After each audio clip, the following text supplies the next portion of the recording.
Menteri Perindustrian Agus Gumiwang Kartasasmita menegaskan kondisi industri tanah air masih ekspansif hingga Agustus tahun 2025. Berdasarkan survei S&P Global, Indeks Manufaktur Indonesia alias Purchasing Manager Index Indonesia naik ke level 51,5 di bulan Agustus 2025.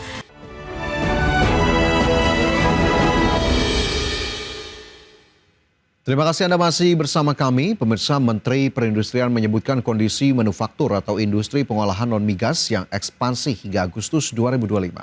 Hal ini menyusul nilai PMI yang menembus angka 51,5 dan IKI atau Indeks Kepercayaan Industri di angka 53,55. Dalam rapat kerja dengan Komisi 7 DPR RI, Menteri Perindustrian Agus Gumiwang Kartasasmita menegaskan kondisi industri tanah air masih ekspansif hingga Agustus tahun 2025. Hal tersebut tercermin dari Indeks Kepercayaan Industri serta Indeks Manufaktur Indonesia yang tercatat di level 53,55 dan 51,5 poin. Menperin menyebut optimisme pelaku usaha terhadap prospek industri dilihat dari utilisasi sektor manufaktur pada Januari hingga Juli 2025 yang tercatat di angka 62,1%. Angka ini masih menunjukkan banyaknya ruang bagi manufaktur untuk dapat mengoptimalkan kapasitas produksi nasional atau kapasitas produksi di pabrik masing-masing.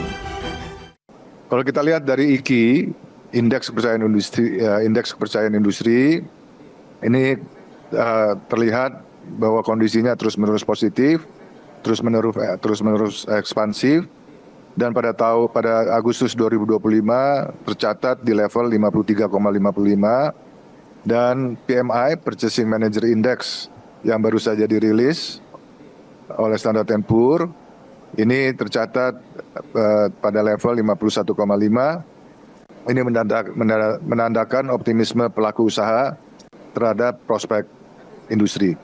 Di sisi lain, sektor manufaktur juga mengalami pertumbuhan 5,6%. Sementara kinerja ekspor berkontribusi 128,13 miliar dolar Amerika atau 80% dari total ekspor nasional. Industri manufaktur juga menyumbang investasi sebesar 366 triliun pada semester 1 tahun 2025. Jumlah ini setara dengan 39% dari total realisasi investasi di periode tersebut yang mencapai 942 triliun rupiah. Jakarta, Ade Firmansyah, IDX Channel. Berdasarkan survei S&P Global, Purchasing Managers Index Indonesia naik ke level 51,5 di bulan Agustus 2025. Angka ini menandai ekspansi pertama dalam 5 bulan terakhir setelah Juli berada di level 49,2. Sektor manufaktur Indonesia kembali bergeliat pada Agustus 2025. Berdasarkan survei S&P Global, Indeks Manufaktur Indonesia alias Purchasing Manager Index Indonesia naik ke level 51,5 di bulan Agustus 2025. Angka ini menandai ekspansi pertama dalam 5 bulan terakhir setelah Juli berada di 49,2. Peningkatan ini didorong oleh kenaikan produksi dan volume pesanan baru, termasuk lonjakan pesanan ekspor tertinggi sejak September 2023.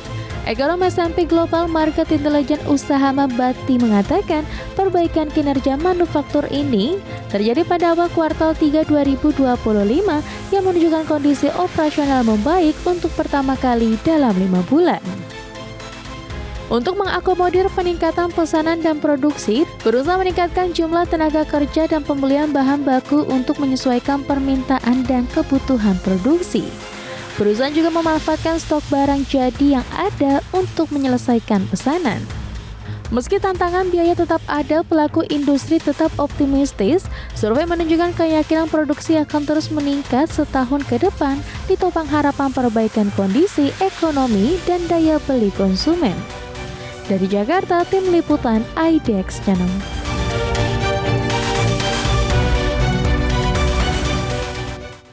Kementerian Pelindungan Pekerja Migran Indonesia berharap pembentukan Migrant Center bisa menjadi pusat informasi untuk masyarakat untuk berkarir di luar negeri.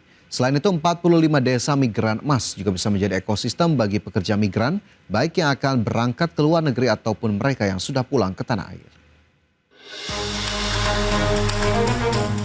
Kementerian Pelindungan Pekerja Migran Indonesia memastikan kerjasama lintas kementerian terkait sinkronisasi data agar seluruh program pemberdayaan masyarakat, termasuk yang bersinggungan dengan pekerja migran, terpantau berjalan efektif.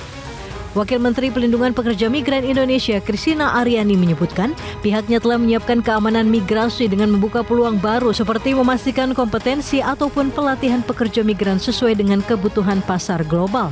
Selain itu, pihaknya juga memiliki berbagai program pengembangan sumber daya manusia untuk menjadi pekerja migran yang terampil dan kompeten, diantaranya melalui pembentukan Migran Center di berbagai universitas di Indonesia. Langkah ini menjadi pusat informasi untuk masyarakat soal peluang dan potensi berkarir di luar negeri. Ini sudah dilakukan, antara lain adalah pembentukan Migrant Center di berbagai universitas sebagai pusat akses informasi. Sehingga masyarakat yang ingin mengakses informasi bagaimana bekerja ke luar negeri, kompetensi seperti apa yang dibutuhkan, bisa mendapatkan berangkatnya lewat mana dan lain-lain, migrasi aman, bisa mendapatkan informasi itu secara menyeluruh.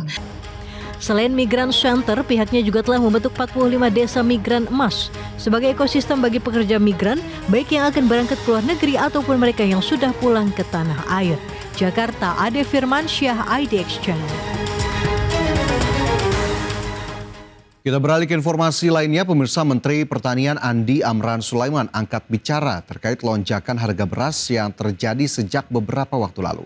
Amran menyimpulkan kenaikan harga beras kali ini bukan karena produksi yang berkurang, melainkan karena adanya anomali atau kejanggalan di pasar.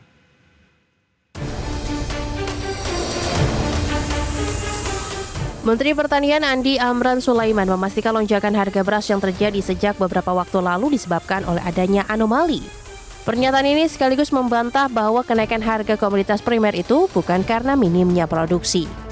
Mentan memberi contoh, minyak goreng meskipun Indonesia adalah salah satu produsen terbesar di dunia, harganya tetap bisa naik. Begitu pula dengan ayam dan telur, padahal Indonesia sudah swasembada bahkan ekspor, tetapi tetap saja harganya bisa bergerak naik. Amran menyimpulkan bahwa kenaikan harga beras kali ini bukan karena produksi yang kurang, melainkan karena adanya anomali atau kejanggalan di pasar. Amran menekankan capaian Indonesia tahun ini justru sangat membanggakan. Hingga Oktober 2025, Indonesia belum impor beras sama sekali. Swasembada kita ekspor. Artinya ini ada anomali. Anomali ini kita perbaiki bersama. Oke. Caranya memperbaiki, kalau khusus beras, itu kita operasi pasar besar-besaran. Kemudian kita fokus pada daerah yang harganya tinggi. Itu dilakukan oleh Bulog, Bappenas, Kementerian Perdagangan, dan Kementerian Pertanian. Padahal tahun lalu, impor bisa mencapai 3 hingga 4 juta ton.